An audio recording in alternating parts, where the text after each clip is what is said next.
Hey, welcome or welcome back. Today I'm going to be doing an updated pen favorites video for 2022. I did one of these last year, so if you're curious what pens I loved last year, I can link that up in the cards if you want to check that out. But I thought today I would just go through pretty much what I'm reaching for on a regular basis, do some swatches on some abandoned pages in my Hobonichi weeks so you can see what it looks like on Tombow River paper, and in general kind of update you on what I like to use when it comes to sketching, writing, journaling, etc. Okay, so let's talk about this pen case here because this has been a new favorite. I got this in Q2 of 2022. I saw Amanda Lee Plans use it and pretty much fell in love. I will put all the information for this down below, but I ordered this from Journal Station and actually have really found that this is really great for traveling. It will fit your Tombows in it. This will actually fit a Hobonichi week, so I've seen people kind of use this as a planner cover pen combo situation. It's a canvas cover. I went with the black version. I think there's also like a tan and a gray. My pen here is from Baumkuchen that I liked, so I just popped that on there. But this has actually been really great for traveling because I keep my Tombows and sort of like my accessory pens in here, but under the flap I keep some of my favorite fountain pens, or at least the ones that I kind of want to have currently inked. I have a couple more fountain pens than what I have in here. I try not to ink all my pens anymore because things do go dry, but I'll go through my fountain pens here as well as we go through kind of the swatching. So I just wanted to mention that I really like this pen case. I have up until this point used a Deldy pen case and I still really like that. I think keeping your pens upright when you're traveling is really easy, but I really like the slim, compact form of this, and I feel like my fountain pens stay protected because of the flap over here and they're not really touching each other. So in general, have been reaching for this a lot, particularly for travel. Okay, so I think let's start with the pens I do most of my writing in. So first of all, we have my daily writer. This is the Pilot Vanishing Point, which I currently have inked with the Atramentis Archive Ink. I have had this one bottle for 2 years and I finally had to order a replacement because I am running out, and I never thought that that would happen. Really like this ink because it dries very quickly and you can highlight it with Tombow, which is a must-have for me. If you are writing and then immediately turn the page, there can be some transfer, but it's pretty quick dry times, and at this point this is the only ink that I use for my daily writing when it comes to planning and journaling because I know I can highlight it. It's the only ink I put in my Pilot Vanishing Point as well. People ask me all the time if it's like ruined my pen, and I couldn't tell you because this pen is dedicated to this ink because this is my magic combo for Tombow River paper. This is the extra fine nib. It's actually a new one. I dropped my nib in Iceland and it was beyond repair. We'll just put it that way. So I ended up buying a new nib for this pen and I absolutely love it. So Pilot. The next pen I want to talk about is my backup pen. This is the Uni Jet Stream in 0.5. This is the 2022 Hobonichi Techo edition. It's a multi-pen and this is my backup pen. This is what I use anytime I run out of ink. I don't mess with anything else at this point. It works well on Tombow River paper for a reason. It is a ballpoint pen, and this is pretty much what I use in my work planner as well. I use a standard size Hobonichi weeks for work, and because I don't want to have to deal with fountain pens or worry about transferring or anything like that, this is what I go for.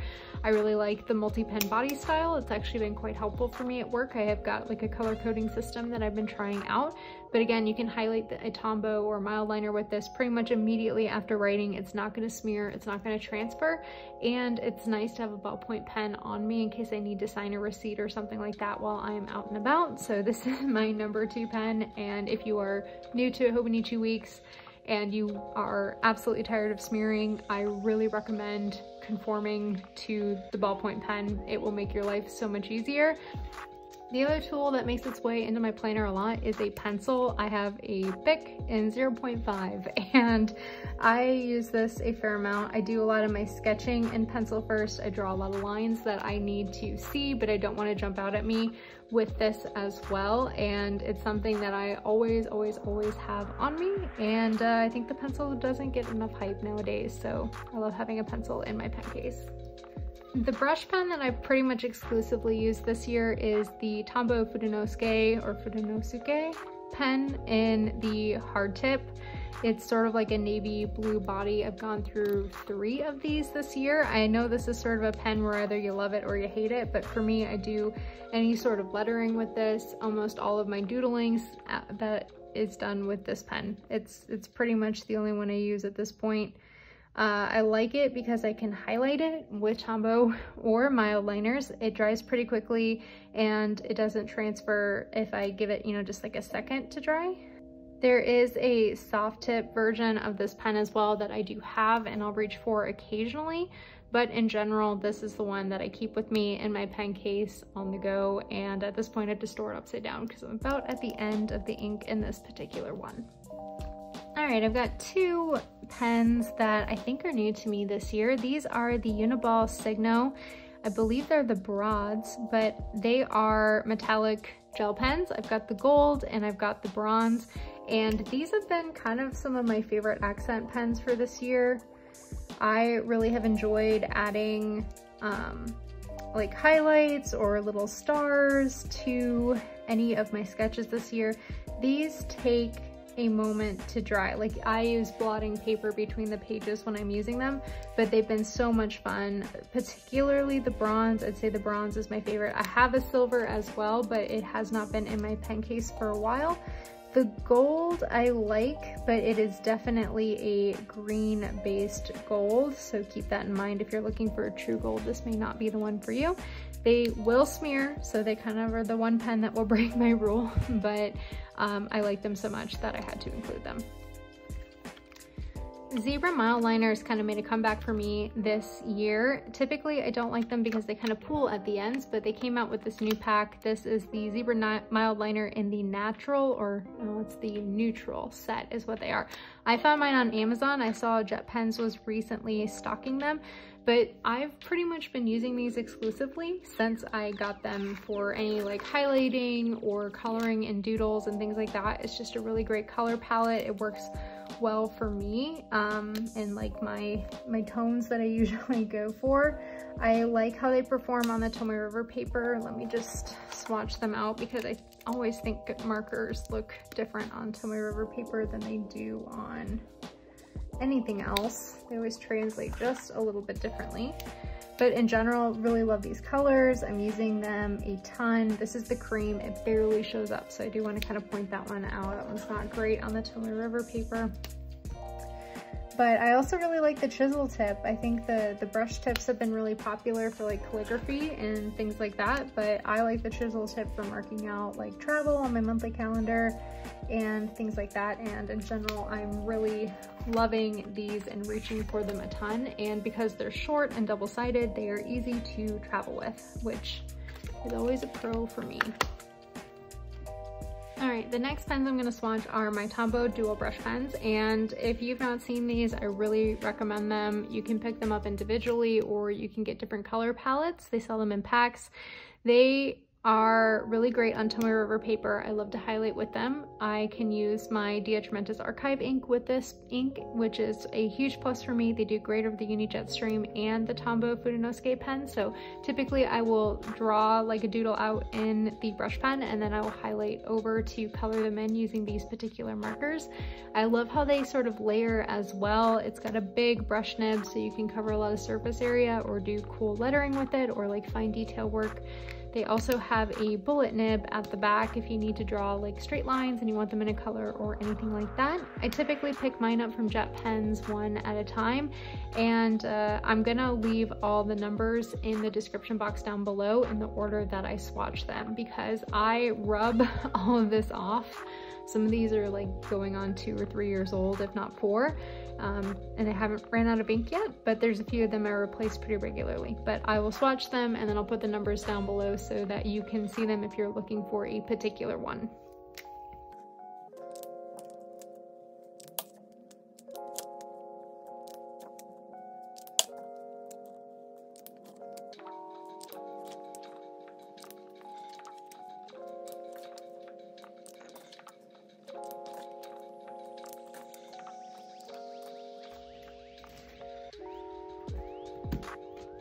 right, so last thing that I've really been into in 2022 has been fountain pens. I mentioned my Pilot Vanishing Point, which is my daily writer at this point, but when it comes to journaling, I have pretty much moved over to fountain pen and some different colored inks. So let me just show you what I've got. They're not all currently inked, but I'm gonna swatch my favorites from my ink collection here. And again, for the most part, I've been keeping them in that same pen case. I'd like to get a dedicated pen case, but all the ones I can find are leather, and I'm not all about that. So, I mean, I have leather products, but I just don't want a leather pen case for some reason. So still kind of holding out for the right one.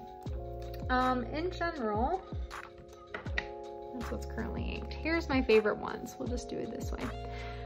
So this one I've had, I believe, the longest after my Pilot Vanishing Point, and this is the Kaweko Sport in the brass edition. Mine is very, very tarnished, but I love this pen. I have it in an extra fine nib. I've got the gold clip on it. This does kind of sell separately. This, I prefer to use an ink syringe to refill a cartridge versus using the cartridge converter, because that is very tiny. Just so you get an idea, this is what the color comes as. This is how much it's tarnished. I like this pen because it's very heavy. I guess that's one thing to note about me. For a long form writing pen, I think a lot of people prefer a lighter weight pen. I definitely prefer a heavier pen. So the Pilot Vanishing Point is my heaviest pen, and then this is pretty short after it. This is pretty small posted, so if you have large hands, you may not enjoy this one. I always write with it posted, but I love the weight of it, and I find that my handwriting looks really nice because of the weight with it. I guess I'll just do a quick little swatch here. I'll talk about the inks here in a second, but just so you get the idea, this is a Kaweko Sport.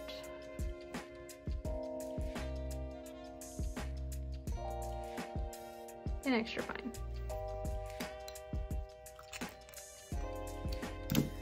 Next, you could say I have a type and a problem. These are all Sailor Pro Gear Slims, and I really fell in love with this pen, and it's a problem at this point because these can be fairly spendy if you don't get them kind of like, sometimes you can find them on Amazon reasonably or over on Japan, Amazon Japan if they're like older models or things like that, but unfortunately most of these I purchased full price on.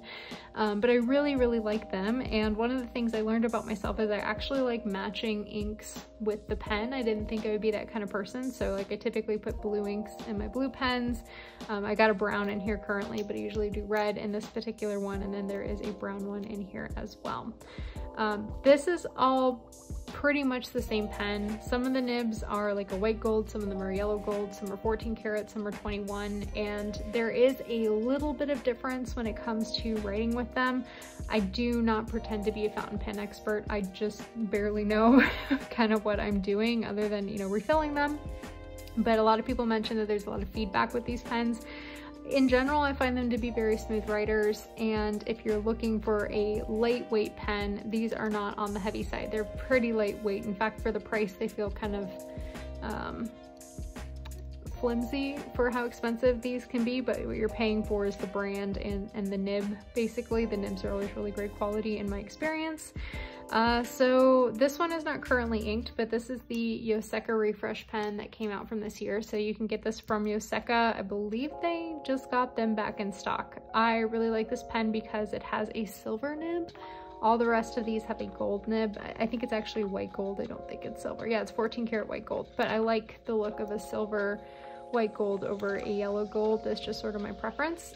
This body style is a really unique color. The finials actually have a little bit of sparkle to them. They're sort of a coral peachy pink color, and it has one of the Yoseka characters at the top there. I would really love to get my hands on their first one, which is like a green color, but I don't think I'm going to be finding one of those unless someone really kindly wants to sell me one. But I really love this pen. I like putting blue inks in here.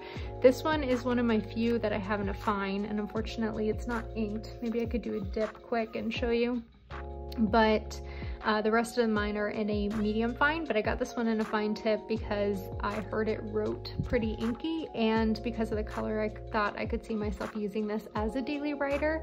So I wanted a finer nib if I was going to use like my Atramentis Archive Ink or document ink with this particular one.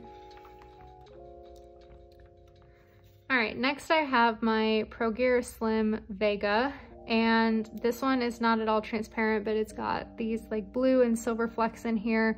I really surprisingly love this pen. I saw it a lot on Instagram this year and finally caved for it. I think I bought this one from Yoseka as well. This one has a gold nib, and this is in a medium fine. Medium fines are probably my preference when it comes to journaling because it is wide enough to show off the properties of the ink. In general, like an extra fine, for example, you're not going to get a lot of shading, you're not going to get a lot of sheening. You can, depending on the inks, but a medium fine is like that happy place of it dries quick enough, but it's bold enough to kind of see some of those different ink properties that are, you know, part of, you know, the reason people tend to pick up a fountain pen. Let's see, Pro Gear Slim Vega medium fine. Medium fine, I think you probably could use as a daily writer depending on the ink, and like, if you know, you could use anything as a daily writer. I'm gonna stop throwing out opinions like this. I like this for journaling because I give my journaling more time to dry. I use 68 GSM paper, Tombow rubber paper, versus the 52 that comes in the Hobonichi, so they dry down a little bit quicker. But I like using the medium fine for journaling because I get to like see more of the inks, or I get more out of my inks, basically, is probably the best way to put it. This is the Fika version. This has white finial on the top, red finial on the back, very stained nib. I need to wipe that down. And the grip is actually brown, but I got this after my trip to Iceland. It's like the Swedish tradition of taking a break and having a warm drink and a snack is how it's described, and I fell for the branding there. I have a Atramentis document ink in here, which is another one that I really like, but this is also, you'll see, I have an addiction. This is a Pro Gear Slim in a medium fine.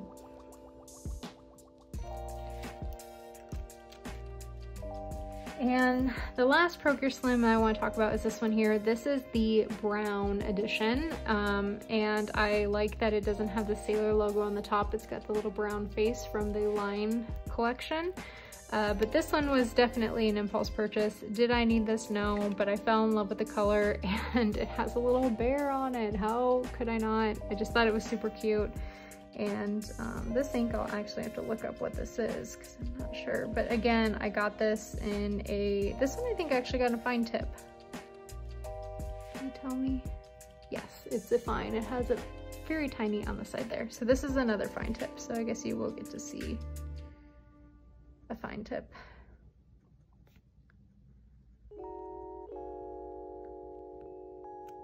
Not that much difference, honestly. This is a very inky ink that I have in there currently. I do have a couple other fountain pens, so I'm not going to mention them because they're not making my favorites list for 2022, but they are inks that they are, you know, I have more in my collection, but I'm planning on kind of destashing those, I think, to make room for some new ones. So let me swatch just a handful of my favorite inks. I only have a couple brands to really talk about, but let me grab them quick and I'll do a swatch for you. I'm gonna use this here. This is just a glass dip pen. It was a gift. It was from Amazon though, so it's not like an expensive one. It's got a pretty bold nib, but I don't know which one it is, so I can't link it for you, but I did get it from Amazon if you just search like glass dip pen. First ink I just want to show you here is the Atramentis Document Brown. This has been a brown ink that I like to use a lot in my planner. I find in my experience that the document inks work well. Like they'll dry down and you can still highlight them. Someone once told me that they emailed the Atramentis to ask the difference between this and the archive ink. So if you're curious, like you can't find the archive ink and you want to use the document ink in your planner, I would still recommend it. I think the difference is like how it handles like acid. Oh boy, this is not going to...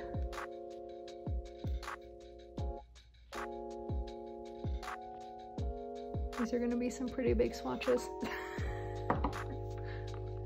The other inks that I have are, I've got 4 of them here. I actually have got more from this collection, but I really love the colors, so I thought I would just kind of swatch a few of them here for you. So these are the Sailor Shiki Ori inks. They are not, in my opinion, planner friendly. They will definitely smear on me days, weeks, months later on the 52 GSM. They do a little bit better on the 68, but I can still, if I've got a clammy hand, I can touch them and they will move. I like that these come in the smaller bottles. I think these are like a 15 milliliter. This one that I'm gonna swatch right here is the tea green brown. And this is what I currently have in that Kaweko, but this is probably one of my favorite inks. It comes out really dark, but that's kind of in an extra fine so you can see. But I love this ink. I've done some like sketching with it too.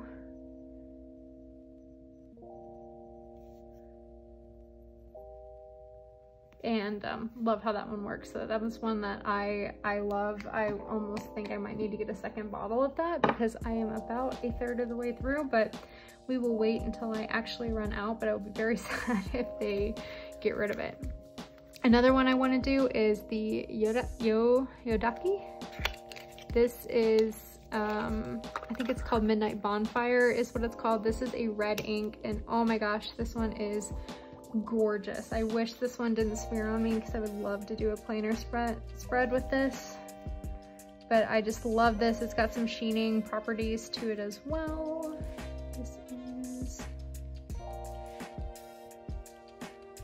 But I really love how this one sort of pools.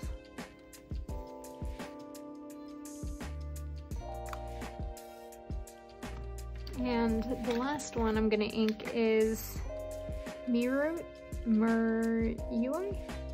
I'm gonna get that wrong. It's seaweed indigo in English.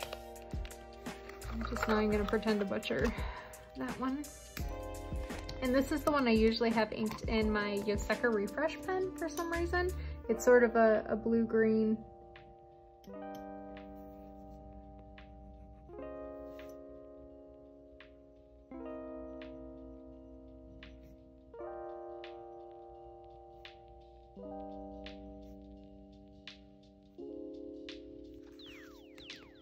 All right, so I'm just gonna blot over this now that you've kind of seen it because I will make a mess otherwise. The blotting paper I use is from Herbin, and I get it from Jet Pens, but now that I've kind of blotted it down, I think you can kind of see the different variations in the ink. All right, so those have been my favorite pens of 2022 thus far. I think I'm probably gonna just stick with an annual roundup at this point because I haven't tried as many pens this year. I think getting into fountain pens and just picking up a couple inks here and there has been more of what I've been spending my money on when it comes to pens or inks and stuff, more so than what I'm kind of using on in my planner here. But if you have any questions, let me know down below. I'll have all the numbers for these things and the names listed down below so that you can use them to find them in your area. But if you have any questions, let me know. And if you've made it this long, thank you so much for watching. I'll catch you next time.